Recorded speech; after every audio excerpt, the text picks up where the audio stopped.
이번 영상을 통해 여러분은 더 이상 의지로 다이어트를 할 필요가 없다는 걸 알게 될 거예요. 나아가서 다이어트의 패러다임이 바뀔 겁니다.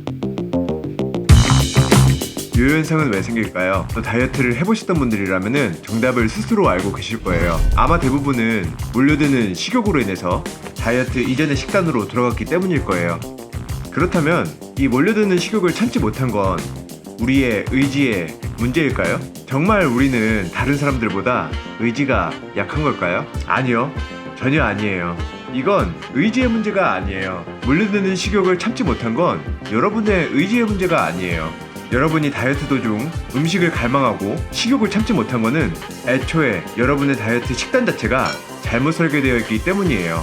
섭취 칼로리 빼기 소비 칼로리는 체지방량의 변화. 지방은 부피당 칼로리가 가장 높은 에너지원으로 다량 섭취 시 살이 찔 수 있다. 우리가 일반적으로 닭가슴살에 고구마, 야채, 샐러드와 같은 저지방 저칼로리 식단이 잘 잡힌 이유가 이 두 가지 가설로 인해서예요.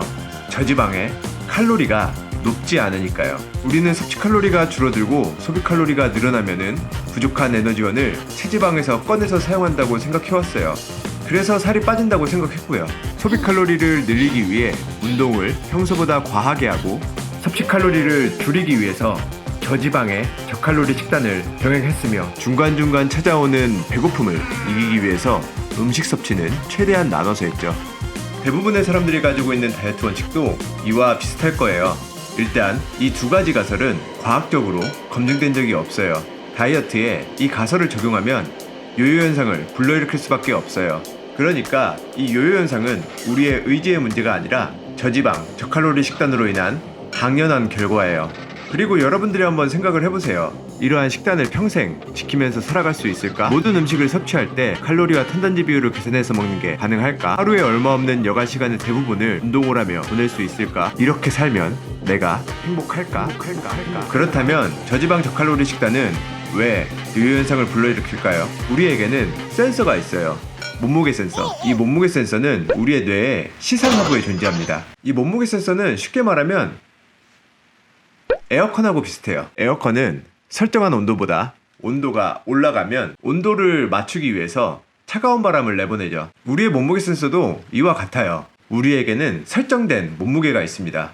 이 설정된 몸무게보다 몸무게가 내려가면 이 설정된 몸무게로 맞추기 위해 에어컨이 차가운 바람을 내보내는 것처럼 여러 가지 방법을 동원합니다. 크게 세 가지 방법을 동원해요.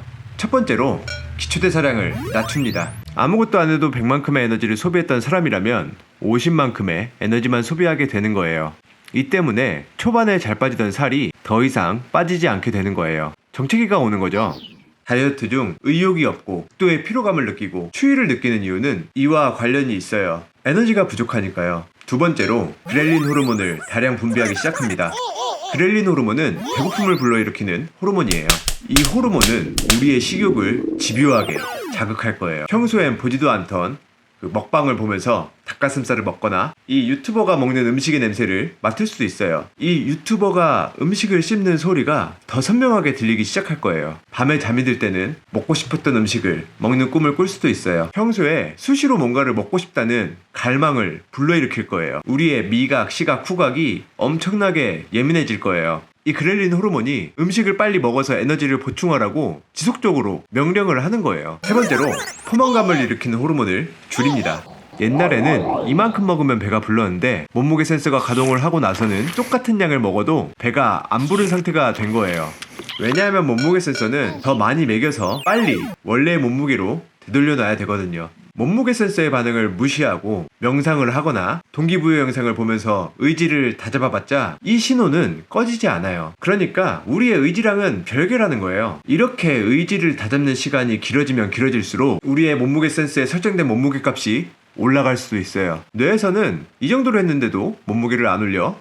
이것 봐라 하면서 기초대사량을 더 떨어뜨리고 배고픔 호르몬을 더 분비시키고 포만감 호르몬은 더 떨어뜨리는 거죠. 설정된 몸무게 값이 더 올라가는 거예요. 그래서 다이어트 이전보다 더 심하게 살이 찌시는 분들이 계신 거예요. 몸무게 센서의 이런 여러 가지 신호들은 일종의 위험 신호와 같아요. 에너지를 많이 가지고 있으면 가지고 있을수록 생존에 유리하다고 생각을 하니까요. 평소에 이만큼의 에너지 가지고 살아왔는데 갑자기 줄어버리니까 얘네들도 놀란 거예요. 그러니까 몸무게 센서는 어찌 보면 우리의 생존을 위해서 굉장히 고마운 존재죠. 그래서 이 몸무게 센서의 위험 신호를 자극하지 않고 살을 빼려면 섭취 칼로리를 줄이고 소비 칼로리를 늘릴 게 아니라 먼저 높게 설정되어 있는 몸무게 센서의 몸무게 설정값을 낮춰야 돼요. 방법은 아주 간단해요. 이 몸무게 센서의 수치는 인슐린 분비량에 따라 결정됩니다. 인슐린 수치를 낮추면 돼요. 인슐린에 대한 자세한 이해가 필요하시다면은 요 영상을 보고 와주세요.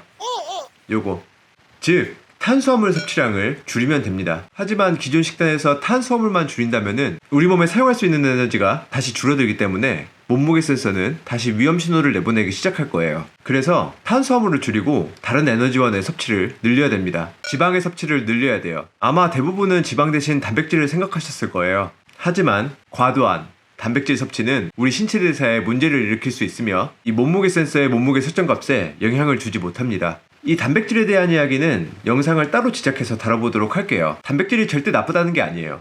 탄수화물의 섭취를 줄여 인슐린 분비량을 낮추고 체지방이 합성되는 것을 막습니다. 지방 섭취를 늘려 탄수화물을 대체할 에너지원으로서 사용합니다. 즉 저탄고지를 하는 거예요. 식단 구성도 너무 어렵게 생각하실 필요 없어요.